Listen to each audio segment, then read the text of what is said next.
전 세계가 전란의 시대로. 근데 지도 잘 보시면 계속 동쪽으로 가고 있어요. 진짜. 동남아시아에서 동쪽으로 조금만 더 가면 어딜까요? 여기까지 오는 거 아니겠죠? 만약에 어떤 국가가 독일제 전차를 주문하잖아요. 7년 후에 받습니다. 제일 빨리 독일제 전차하고 비슷한 성능의 전차가 어디가 생산할까 보니까 사우스코리아, 대한민국이 걸린 거예요. 유럽들이 위기를 느낍니다. 폭격기가 우리는 없어요. 차라리 탄 미사일에다가 벙커버스터를 하자. 미국에서 가장 큰 벙커버스터 탄두가 3톤에서 5톤 정도 사이인데 현무는 탄두가 8톤짜리. 모든 통풍구하고 추가 무너집니다. 그래서 생매장 시키려고 김정은. 국군이 글로벌 파이어파워 그 랭킹이 있잖아요. 저게 5위라는 얘기가 있는데 앞으로 여기 계신 분들은 절대 저걸 믿어서는 안 됩니다.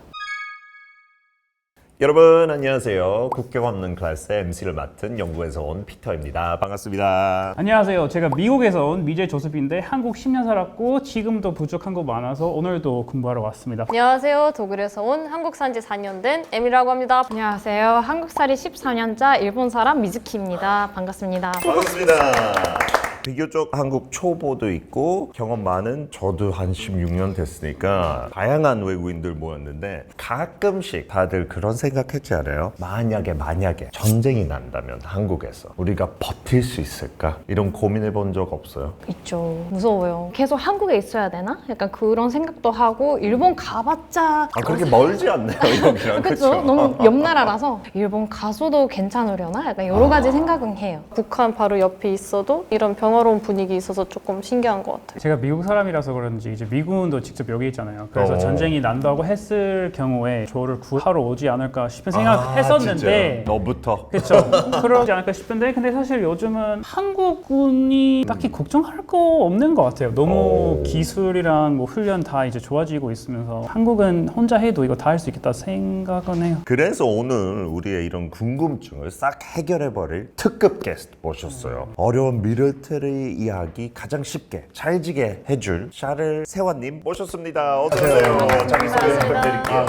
전직 군사 전문 기자고요. 지금은 유튜브에서 밀리터리 채널을 운영하고 있는 이세환입니다. 그러면 샤를 찰스 그 이름 어떻게 땄어요? 몇 년 전에 네. 한 4년간 전쟁사 프로그램을 했었어요. 네. 거기에서 이제 중세 이탈리아 전쟁 편에서 프랑스 왕 샤를 8세가 나왔는데 밀리터리 매니아에다가 여자 좋아하고 술 좋아한다. 그래서 거기 있던 게스트들이 너네 이렇게 좋은 것만은 아니네요. 근데 저는 그때 당시에는 굉장히 싫었는데 시간이 지나가 보니 이게 캐릭터가 됐습니다. 오늘 더 기대되네요. 네. 네, 그런 캐릭터 하니까요. 그럼 저희가 조금 아까 얘기했는데 진짜 솔직하게 위에 북한도 있으니까 네. 우리가 있는 대한민국이 좀 특별히 위험한 나라 맞나요? 저는 준비가 굉장히 잘 돼 있다고 봐요. 왜냐하면 이제 군사력 하면 무슨 생각을 하냐면 TV에서 제일 전쟁 많이 하는 나라가 어디예요? TV 딱 보면. 예, 미국하고 이스라엘이에요. 미국 많이 참여하죠. 미국하고 이스라엘이 하는 전쟁을 보면 침공이에요, 대부분. 군사력이라는 것은 어디를 쳐들어갔냐 이런 능력도 있지만 또 다른 능력이 뭐냐면 전쟁이 일어나지 않게 하는 능력. 근데 이 전쟁 억지력, 즉 전쟁이 일어나지 않게 하는 능력에 있어서는 한국이 저는 매우 좋다. 저는 그렇게 생각합니다. 그리고 특히 동아시아에서 가장 앞선 전쟁 억지력이 있다. 저는 그렇게 생각합니다. 가장 앞서. 네. 침공 이런 거 경험 많지는 않은데 없지만. 우리는 예전부터 침공할 능력이 없어요. 하고 싶어도 못해요. 그러니까 하도 두드려 맞다 보니까 전쟁이 일어나지 않게 해야겠구나 이렇게 되는 거죠. 그리고 이게 우리나라의 지정학적 특성을 봐야 돼요. 우리나라 주변에 다 슈퍼파워 네이션이에요. 중국, 러시아, 그다음에 일본, 바로 위엔 깡패 로그 네이션이 하나 있고. 그러니까 이거예요. 내가 전교에서 5등이에요. 근데 하필 우리 반에 1등부터 4등까지 다 있는 거예요.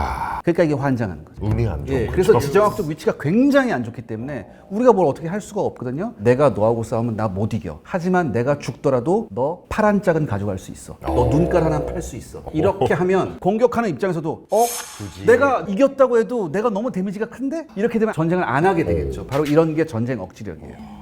그러면 요즘 네. 세계 분위기가 심상치 않잖아요. 네. 대부분 이제 트럼프 때문이죠. 중동도 그렇고 네. 또 러시아 우크라이나는 네. 뭐 다시 불붙고 있는 네. 모양인데 네. 어떤 것 같아요? 요약하자면 저는 2022년부터 전 세계가 전란의 시대로 워타임으로 다시 갔다. 진짜? 예, 그러니까 2022년 2월 24일에 러시아 우크라이나 전쟁이 터졌죠. 네. 이 전쟁이 일찍 끝날 줄 알았는데 지금 4년이 넘게 가고 있어요. 맞아요. 그 다음에 중동에서 하마스가 이스라엘을 공격하면서 중동에서 전쟁이 터졌죠. 근데 이스라엘은 하마스에서 끝나지 않고 레바논에 있는 헤즈볼라를 공격했고 미국도 2025년에 이란과 미사일을 주고받으면서 이란과 전쟁했습니다. 그래서 이때 트럼프 대통령이 미국의 스텔스 폭격기까지 동원해서 이란의 핵시설을 폭격을 했어요. 그 다음에 뭐가 있었냐? 인도하고 파키스탄이 카슈미르에서 또 카길에서 또 국경 분쟁을 했었죠. 있었죠. 예. 네. 그리고 그 이후에 태국하고 캄보디아가 또 국경 충돌을 했어요. 근데 지도 잘 보시면 유럽, 중동, 서아시아, 동남아시아까지 왔어요. 계속 동쪽으로 가고 있어요. 진짜. 동남아시아에서 동쪽으로 조금만 더 가면 어딜까요? 여기까지 오는 거 아니겠죠? 대만. 아, 그렇죠. 정확합니다. 대만 문제 굉장히 요즘에 핫하죠? 네. 대만 문제는 아마 일본도 자유롭지 않아요. 네. 근데 그냥 자연스럽게 그렇게 되는 거 한 방향으로 그러니까 될 수 제가 있어요. 가장 우려하는 게 전란의 시대가 왔는데 자꾸 동쪽으로 가고 있어요. 그래서 많은 전문가들이 이 전까지는 평화 배당금이라는 개념이 있었는데 그거는 이제 우리는 전쟁이 없으니까 군대에다가 투자할 필요 없고 다른 것에다가 복지에다 많이 투자할 수 있는데 이제 그 시대 끝났다. 그래서 많은 국가들은 이미 많이 아시겠지만 2%에서 이제 뭐 5%까지 GDP 군대에다가 투자하고 있고 미국도 마찬가지로 하고 있습니다. 미국은 옛날부터 많이 했고요, 사실. 미국은 이제 보통 우리가 천조국 그러잖아요. 아닙니다. 한 2, 3년 있으면 미국은 2천조국이 됩니다. 아마 유럽 아실 거예요. 나토 분담금 그렇게 미국이 2% 정도 내달라고 했을 때 GDP에 안 냈어요. 영국 유명합니다, 안 내기로. 네네. 너무 잘 사니까 우리 덕분에.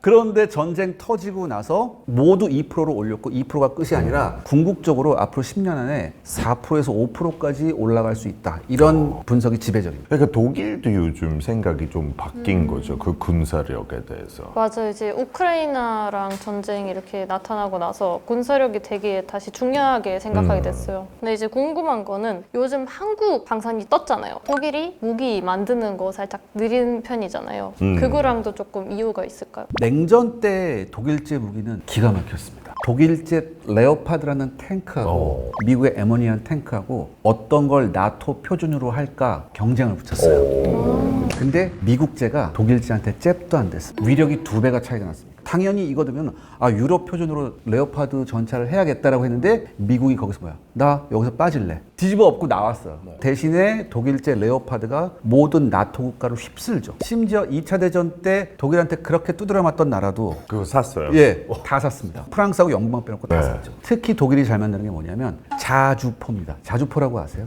탱크처럼 다니면서 대포를 뻥뻥뻥뻥 쏘는 그런 게 있어요. PZH-2000이라는 걸 만들었는데 독일이 얘는 아직까지 세계 최강의 자주포입니다. 지금까지 써요. 이렇게 좋은 걸 많이 만들었어요, 독일이. 문제는 뭐냐? 냉전 시대 때는 어느 정도 무기를 갖춰놔야 되니까 이런 걸 많이 만들었는데 냉전이 끝났어요. 냉전이 끝나면 가장 먼저 오는 게 뭐냐면 군축입니다. 즉 군사력을 줄여버리자. 더 중요한 건 뭐냐면 유럽이 EU로 묶였잖아요. 무려 7개 나라가 독일제 전차의 부품을 만듭니다. 그래서 그 부품들이 나중에 독일로 와서 최종 조립이 돼서 나가는 거예요. 이렇게 되면 첫 번째 비용이 굉장히 많이 들어요. 두 번째 시간이 오래 걸립니다. 또 유럽이 유명한 게 있죠. 스트라이크. 파업 많이 하죠. 공장 하나라도 파업을 하게 되면 모든 라인이 멈춰섭니다. 그래서 지금 현재 독일은 굉장히 우수한 무기를 내보내는데도 불구하고 전차 같은 경우에 한 달에 4대 만들 수 있어요. 4대 한 달에. 1년에 48대 만들 수 있어요. 진짜요? 그것도 지금 만약에 어떤 국가가 독일제 전차를 주문하잖아요. 7년 후에 받습니다. 그렇게 오래 걸려요. 기술이 그 사이에 좋아질 건데. 근데 이때 갑자기 러시아 우크라이나 전쟁이 터졌죠. 다른 나라들도 큰일 났다. 우리도 그럼 이제 좋은 전차로 무장할까라고 했는데 독일한테 물어봤더니 6년 후에 줄 수 있습니다. 이렇게 나오니까 어떡하지라고 하다가 제일 빨리 독일제 전차하고 비슷한 성능의 전차가 어디가 생산할까 보니까 사우스 코리아 대한민국이 걸린 거예요. 그래서 폴란드가 산 거죠. 여기서부터 이제 독일뿐만 아니라 유럽들이 위기를 느낍니다. 예전에는 발끝도 안 보이던 애들인데 갑자기 덜커덕 이렇게 된 거예요. 써보니까 괜찮더라라는 얘기가 계속 나오고 그래서 이제 독일이 뭘 얘기하냐면 여러분들 나토 아시죠? 북대서양 조약기구. 사실 나토가 2종류가 있습니다. 원래부터 나토 국가였던 국가들. 독일, 프랑스, 영국, 벨기에, 네덜란드 이런 나라들. 그 다음에 냉전 이후에 나토에 들어온 국가들. 이게 약간 나눠져 있어요. 근데 원래 나토였던 국가들은 나토 카르텔이 있습니다. 걔네들 그래도 우리 나토 국가들이 만든 무기를 쓰자 이런 게 있어요.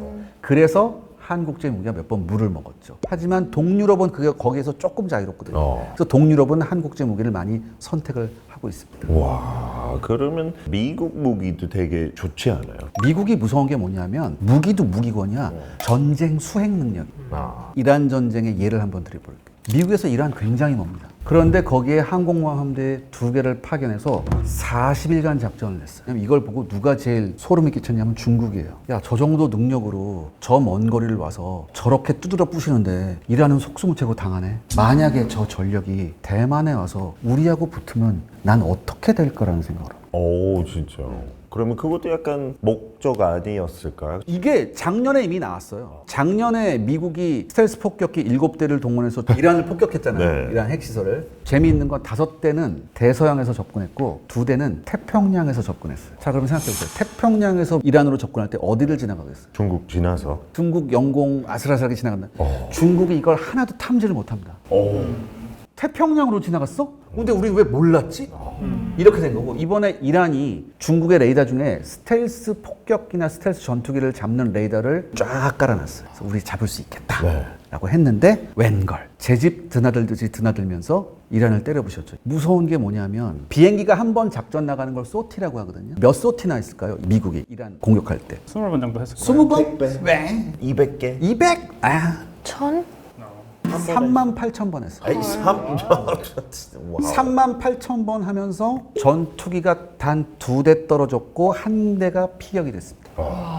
퍼센테이지가 나오지도 않아요. 0.0000 이렇게 된 거예요. 그런데 지금 이란은 어떻게 됐어요? 모든 산업시설의 80%가 박살이 났습니다. 이게 전쟁 수행 능력이거든요. 네. 즉 미국의 무서운 전쟁 수행 능력. 미국제 무기가 뭐가 이게 문제가 아니라 이 전쟁 수행 능력이 무서운 거죠.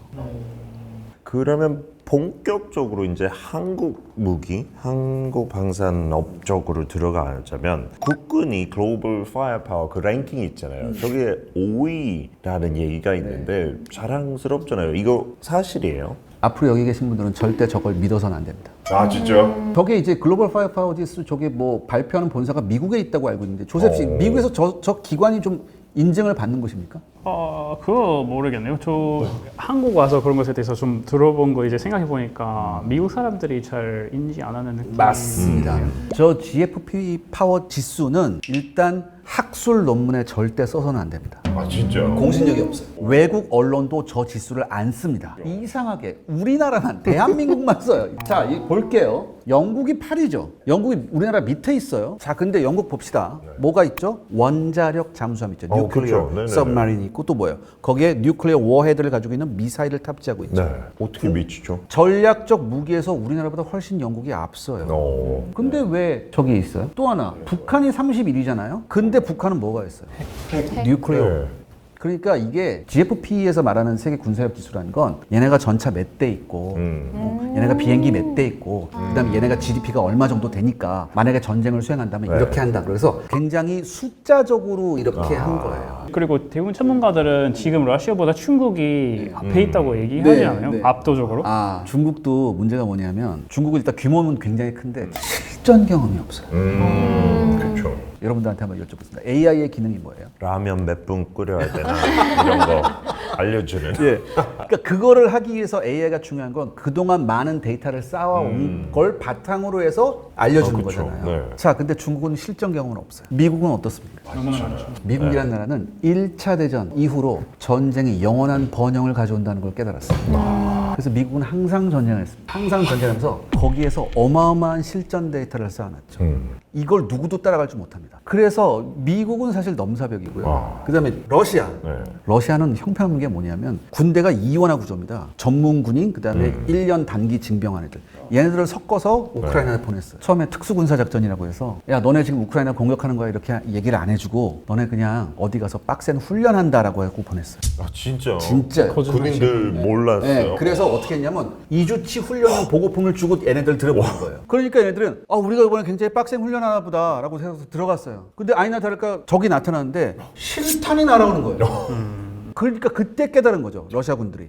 아, 이게 전쟁인가 보구나. 그때부터 싸웠어요. 문제는 뭐냐면 훈련은 하루에 쓰는 양이 정해져 있습니다. 실전은 그래요. 막 쏴제끼고 그쵸. 막 싸우다 보니까 귀신같이 3일 만에 보급이 떨어집니다. 러시아. 어떡해요? 예. 그런데 여기서 중요한 게 뭐냐면 이 군대가 퍼스트 클래스 16급 군대냐 아니면 third 클래스 3류 군대냐 이걸 구분하는 가장 좋은 방법은 첫 번째 재보급을 받을 때예요. 여기에서 러시아군이 완벽하게 실패합니다. 박살이 나거든요. 아, 진짜? 예.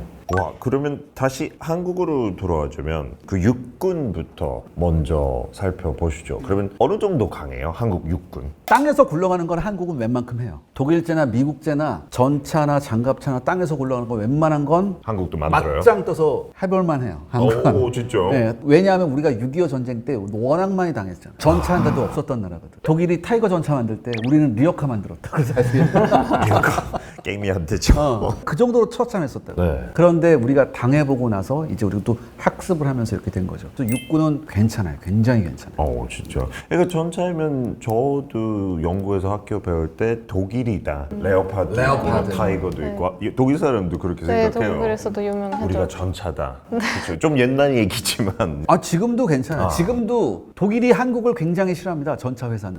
진짜.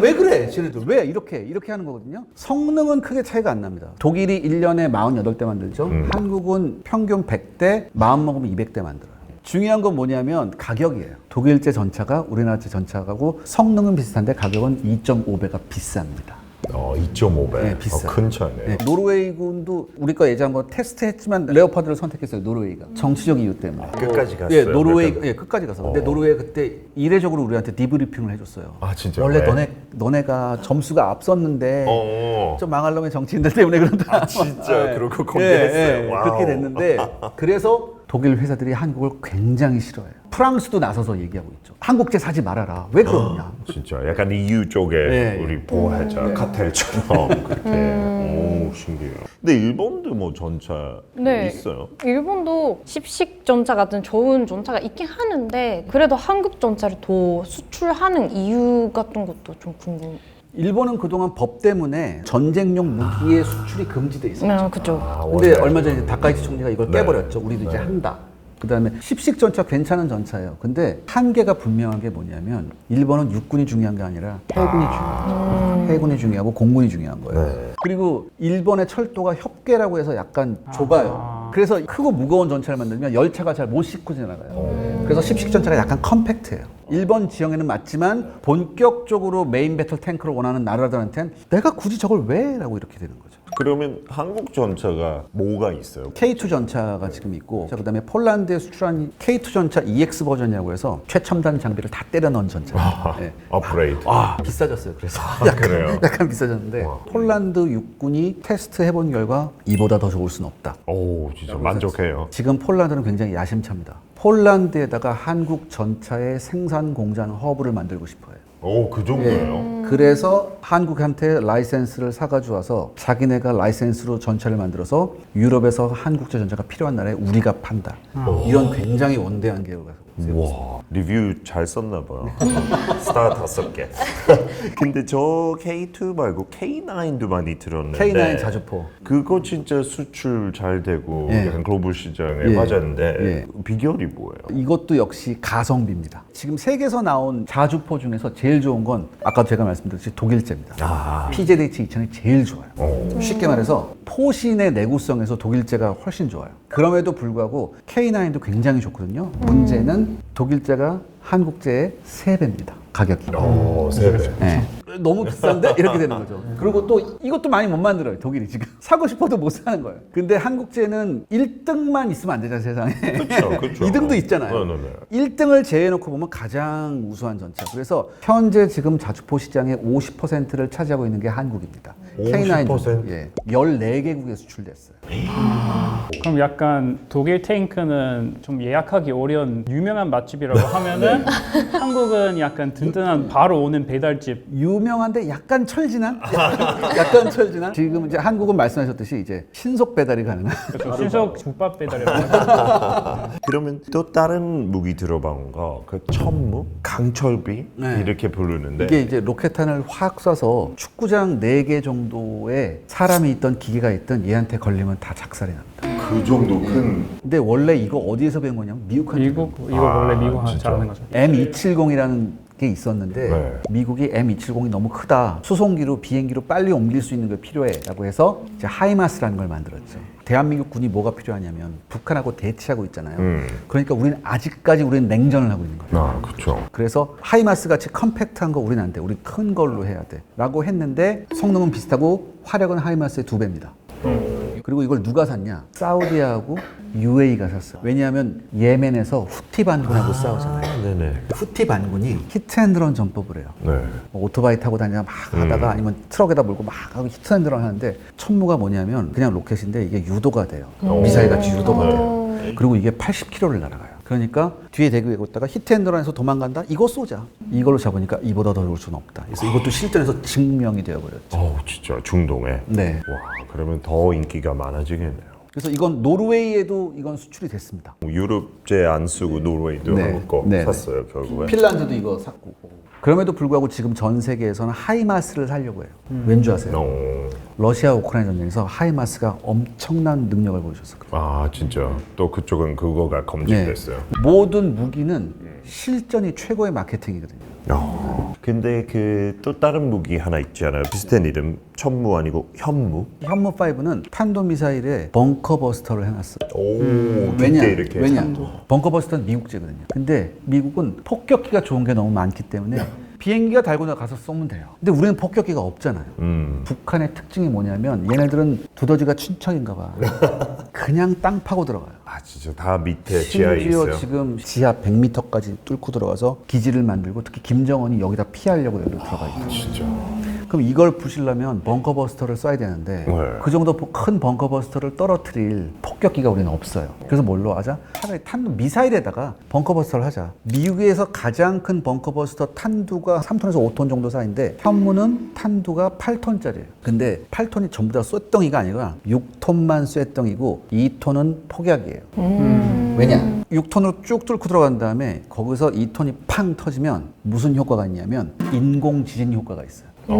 지진처럼. 예, 그럼 어떻게 되겠어요? 모든 통풍구하고 출구가 무너집니다. 그래서 생매장 시키려고 김정은. 와, 그러면 북한이 또 우리가 해가 없어서 무시는 할 수 없고 그런 네. 무기들이 네. 있으니까. 네. 그 정리하자면 육군은 병사만 많이 있는 거 아니고 전차, 자주포, 로켓, 미사일 촘촘하게 준비돼 있다. 네. 그러면 다음으로 넘어가면 해군. 한국 해군 뭐 예전에 비해서 굉장히 많이 발전을 했죠. 이제 이지스함도 지금 이제 세 척이 이미 있고 나머지 세 척도 지금 새로 하고 있는데 네. 사실 해군에서는 동아시아에서 일본이 가장 좋습니다. 아, 진짜 섬나라다 보니까요. 5,000톤급 이상의 대형 전투함의 숫자를 비교해 보면 대한민국이 20여 척 미만입니다. 근데 일본이 50척이 넘어갑니다. 일본은 1980년대부터 이지스함을 운용했어요. 미국하고 같이. 80년대부터요. 네. 근데 대한민국은 최근 예, 이게 최근에 좀 했죠. 있었어요. 그래서 우리가 지금 열심히 해군력을 강화하고 있지만 당분간 동아시아에서 최강의 해군력은 일본이 아닐까. 우리도 장점이 있거든요. 잠수함. 잠수함은 독일이 실수를 했어요. 독일도 원래 기술 잠수함 넘겨줬었죠. 유보트였잖아요. 뭐냐면 원자력 잠수함 말고 일반 재래식 잠수함을 제일 잘 만든 나라가 독일이었어요. 우리가 독일제 잠수함을 수입하면서 우리나라에서 생산하게 해주세요. 너네가 생산할 수 있겠니? 우리가 만드는 거 와서 보렴. 한국 기술자들이 독일로 갔어요. 네. 사진은 못 찍겠지만 우리나라 기술자들이 머릿속에 그렸다가 그날 밤에 서로 의견 주고받아가면서 그림으로 그렸어요. 네. 열심히 노력하니까 나중에 독일이 뭐라고 그러냐. 아, 그러면 너네가 한번 라이센스 생산해볼래? 될지는 잘 모르겠다라고 해서 라이센스 생산권을 우리한테 줬죠. 우리가 근데 만들었어요. 훨씬 더 좋게 만들었어요. 한국 직접. 예, 예. 와. 직접 만들었어요. 중요한 건 뭐냐면은 독일이 한국한테 잘못 잠수함 만드는 기술을 가르쳐줬다가 나중에 이렇게 되니까 프랑스가 독일한테 굉장히 싫은 소리를 많이 했습니다. 너네 왜 그 기술을 쟤네한테 줘서 지금 이 사다를 만드냐? 너네 뭐 한 거냐? 그래서 전 세계에서 잠수함 이제 수출할 때 최종 후보까지 항상 올라가는 게 한국하고 독일이에요. 왠지 라이벌 네. 된 거예요. 그렇다면 그 한국 잠수함의 특별한 점은 또 어떤 게 있을까요? 한국 잠수함은 여기다가도 탄도 미사일 발사 기능을 넣어놨어요. 오. 세계에서 7번째로. 잠수함에서 탄도 미사일 발사하는 게 무서운 게 언제 어디서 나와서 튀어나와서 쏠지 모르잖아요. 그쵸. 이게 무서운 겁니다. 독일은 진짜 좀 배 아프겠네요. 그 네. 옛날에 미안해요, 독일. 큰 어쩔 수 실수했네요. 없어요. 근데 요즘 그 핵 추진 잠수함 네. 이야기 한국 뉴스에도 많이 나오는데 저도 옛날에 영국이 이거 갖고 있는 거 되게 큰 장점이라고 들었는데 한국이 한동안 못 가지고 있었던 기술이잖아요. 요즘은 왜 이렇게 뉴스에 많이 나와요? 그건 이제 미국하고 우리나라하고 이제 원자력 협정이라는 게 있습니다. 이거를 이제 트럼프 대통령이 작년에 왔을 때 우리나라 대통령이 얘기를 해서 오케이를 했죠. 그래서 사실 어쩔 수 없이 이건 굉장히 민감한 전략 무기이기 때문에 동맹국의 협조가 필요해요. 중요한 건 뭐냐면 북한도 뭘 원하냐면 핵 미사일을 발사하는 잠수함을 만들기를 북한도 원해요. 오. 왜? 이러면 누가 제일 싫어하니까 미국이 제일 싫어하니까. 미국 해변까지 올 수 있게 하는 거죠. 그렇죠. 그렇다면 이 북한의 핵잠수함을 추적해야 될 거 아니에요. 근데 우리가 영화 보면은 적 잠수함이 이렇게 가면 뒤에서 다른 잠수함이 또 가죠. 네. 그럼 이렇게 추적한단 말이죠. 이러면 100% 걸립니다. 다 알 수 있어요. 옆에 있잖아요. 그래서 추적을 어떻게 하냐면 네. 지그재그로 해야 돼요. 자, 근데 속도가 똑같으면 어떻겠어요? 지그재그로 하면 얘는 계속 멀어지죠. 그렇죠. 그렇기 때문에 중요한 건 뭐냐면 수중에서 지속적으로 빠른 속도를 낼 수 있는 잠수함이 필요하고 그걸 할 수 있는 게 뭐다? 뉴클리어 서브마린 배경. 그거 필수예요. 우리도 미국한테 많이 얘기를 했죠. 북한이 지금 핵탄도 가지고 있고 쟤네도 원자력 잠수함 만든다고 하는데 한반도에서부터 누가 추적할 수 있느냐? 우리가 추적해야 된다. 그렇다면 우리한테 이런 능력이 있어야 한다는 논리로 오. 설득을 했고 이제 거기서 합의가 된 거죠. 설득 잘 됐네요. 그러면 배 기술도 대단한 거 있어요, 한국이요? 배터리 기술도 굉장히 좋고 핵 추진이 아니고 그냥 잠수함은 물속에서만 계속 갈 수 있는 게 아니라 물속에서 가다가 4, 5일 지나면 떠올라서 배터리를 충전해야 돼요. 배터리를 뭘로 충전하냐? 디젤 엔진을 돌려서 배터리를 충전해요. 근데 중요한 건 디젤 엔진을 돌리려면 뭐가 필요해요? 디젤이 필요해요. 디젤 유도 필요하고 또 공기가 필요해요. 그거 태우려면. 네, 근데 물속에선 공기를 얻을 네. 방법이 없잖아요. 네. 그러니까 뭐예요? 물 밖으로 나서 스노클 위로 해서 공기 빨아들이면서 엔진을 돌려서 배터리를 충전해야 되는 거예요. 근데 한국은 뭐냐면은 공기가 일정 기간 필요 없는 시스템을 만들었어요. 그걸 써서 이제 실험을 해보니까 21일, 3주간 공기 없이 자망이 가능했어요. 우와. 이것도 원천 기술은 독일이 있었던 건데 이렇게 저렇게 이렇게 된 거죠.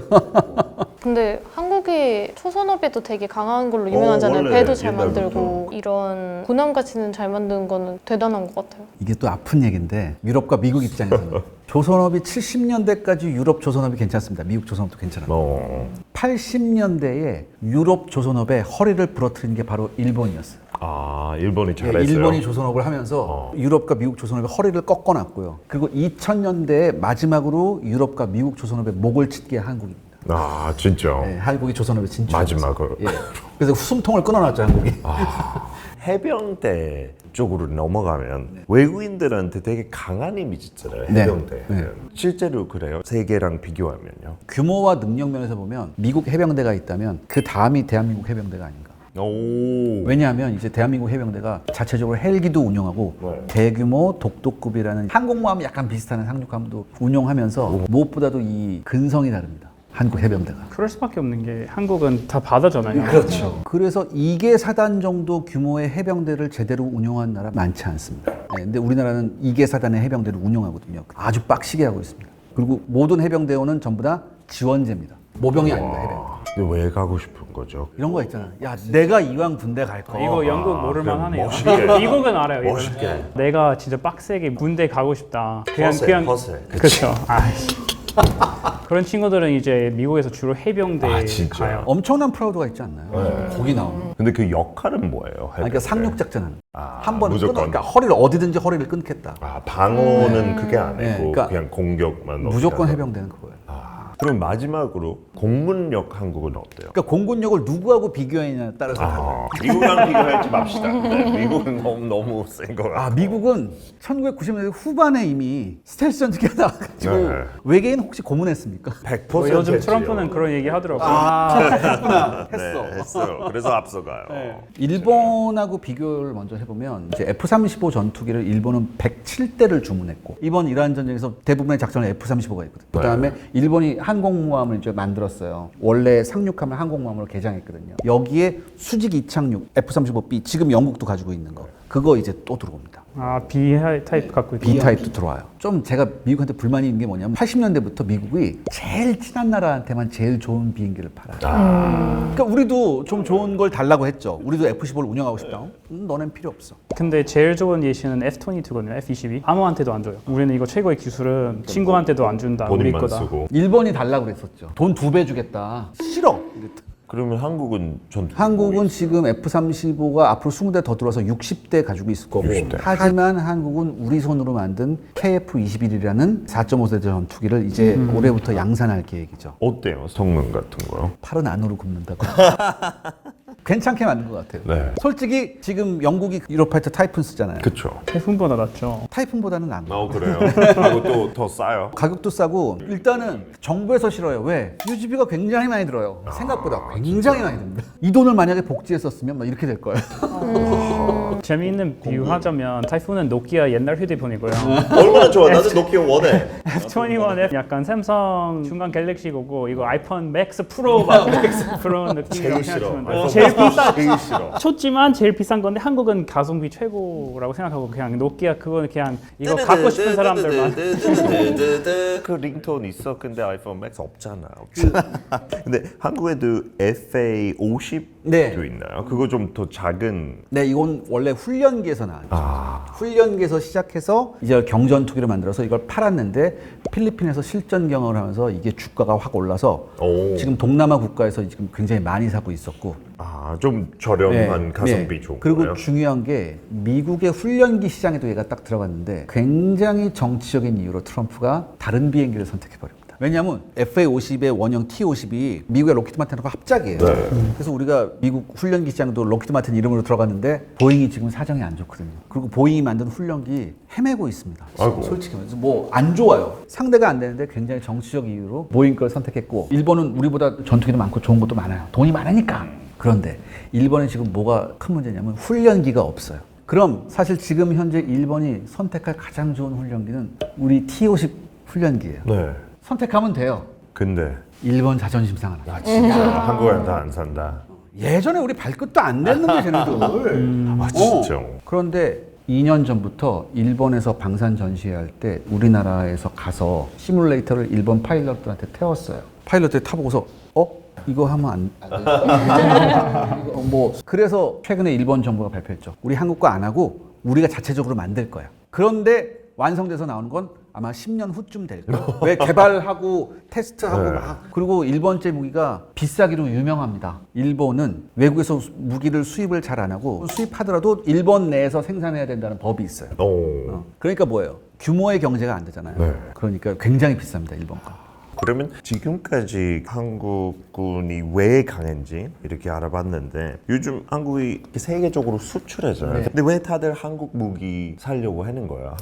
요즘 뭐 K-pop 그런 것 때문에 아닐 거 같고. 일단은 제가 계속 말씀드린 가격적 문제가 큽니다. 진짜. 가성비가 좋아요. 예를 들어서 이번에 이제 UAE가 이란으로부터 탄도미사일 공격을 받았을 때 이 탄도미사일을 요격하는 미사일을 쏴서 떨어뜨렸잖아요. 근데 우리가 UAE한테 천궁2라는 걸 팔았고 그 다음에 미국은 패트리엇을 이미 UAE에다 배치했었죠. 패트리엇 한 발의 가격이 얼마인지 아십니까? 한국 돈으로 45억 원입니다.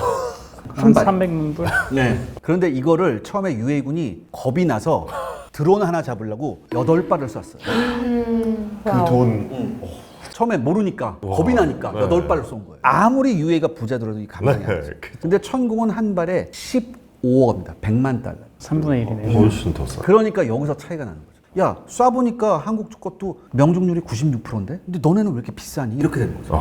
그래서 요번에 이란한테 굉장히 많이 뚫어맞았던 걸프 국가들 있잖아요. 이 나라에서도 지금 이제 입질이 와서 아마 조만간 발표가 날 수도 있습니다. 그러면 미국 그런 패트리엇 미사일 미래가 조금 어둡지 않을까? 고민이 좀 있죠. 그러니까 조금 더 합리적인 저가 라인의 무언가를 조금 미국도 만들어야 될 필요가 있다. 이런 얘기가 굉장히 많이 나오고 있어요. 그래서 사실 지금 미국이 이란 전쟁하면서 재고 많이 썼는데 많은 사람들이 트럼프는 뭐 지금 협상 중이다, 오래 하는 거다 이렇게 얘기하는데 사실 트럼프 협상 오래 하는 이유 중에 하나는 재고가 없으니까. 만들어야 되니까. 얘기하셨던 것처럼 중국한테 우리 능력을 보여줬지만 그만큼 재고 많이 썼어. 그렇죠. 다시는 전쟁 지금 할 수 있을지 모르겠네요. 한국 거 사면 되겠네. 그렇죠. 그래서 트럼프는 안 그래도 한국이랑 같이 하려고 아니, 하는 거 그러니까 많아요. 웬만한 거는 우리 거 사면 돼요. 네. 근데 오늘 이야기 들어보니까 한국 단순히 북한 때문에 방어하고 있다 이거 아니고 그 위협 덕분에 엄청나게 단단해지고 좋은 거 자체 개발도 하고. 그럼에도 불구하고 이제 K방산, 한국 네. 방산의 이미지와 목표는 분명합니다. 뭐냐면은 K방산 물건들을 사가는 나라들은 이 K방산 무기들로 전쟁을 억제한다. 즉 전쟁을 억제하는 무기를 네. 우리는 공급해준다. 싸우는 게 아니라 네, 네. 전쟁을 억제하는데 최적의 무기가 바로 K방산이다. 저는 이렇게 얘기하고 싶습니다. 그것도 좋은 의미잖아요. 그냥 막는 역할로. 다들 오늘 어떠셨어요? 약간 이런 전투기나 군대에 대해서 자세히 들어보는 기회가 많이 없었어서 네. 네, 너무 유익하고 재밌었습니다. 저 이런 얘기 어디 들어요? 그러니까요. 나 나중에 이렇게 해요. 친구한테 너 이거 알아? 아는 좋을 척 것 해야겠어요. 같아요. 저도 이제 한국이 여러 가지 분야에서 이렇게 노력하기도 하고 안전함을 위해서 최선을 다하고 있으니까 뭔가 든든하기도 하면서 그거 위해서 또 노력하시는 이제 군인분들 또 사람들은 많이 계시니까 너무 감사한 마음이 또 다시 한번 생겨요. 사실 이런 기술이나 이런 뭐 KF-21 이런 거 있다는 거 다 알고 있었는데 이 배경 얘기 들어보면서 역시 한국만 이런 거 할 수 있겠네 생각하게 되네요. 그렇죠. 여러 가지 요소들 때문에 이렇게 됐는데 너무 잘 된 거죠, 오히려. 샤를 세원님은 마지막으로 오늘 내용 만약에 한 문장으로 요약한다면 전쟁은 게임 속에서만. 게임 속에서 제발 절대 실제 전쟁하면 안 돼. 이쪽 보고 계셨던 것 같아요. 죄송합니다. 아 근데 또 그거 덕분에 많이 배웠고 그 데이터도 쌓였고 했으니까. 예, 그러니까요. 전쟁을 하지 않기 위해서 가장 중요한 건 뭐냐면 네. 그만큼 전쟁을 잘 알아야 합니다. 그렇죠. 이게 중요해요. 앞으로 진짜 평화가 찾아왔으면 좋겠어요. 여러 가지 지역에. 근데 오늘 너무 재밌었으니까 다음에 또 모시고 재밌는 얘기 합시다. 아, 예. 네, 감사합니다. 오늘 다들 고생하셨어요. 감사합니다. 감사합니다.